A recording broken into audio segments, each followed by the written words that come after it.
Bilsem ki sana olan sevgiyi anlatacak bir başka kelime bulsam, bıkmadan, usanmadan, yılmadan namerdim doğru söyler onu yazardım ya.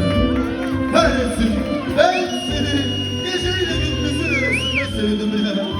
Benim oraya gelen Azrail'in pençesinde sevdim ben seni. Kahretsin, işte öyle sevdim, öyle yandım ben sana ya.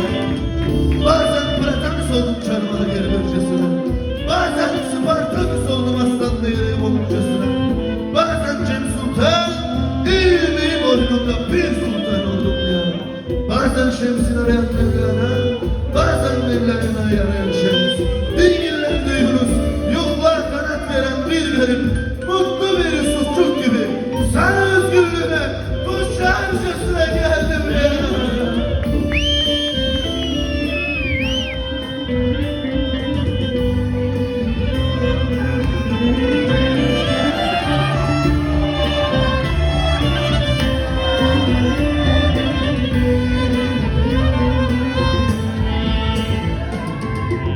Ben gönlümü ayaklarım senin kapına aslında geldim.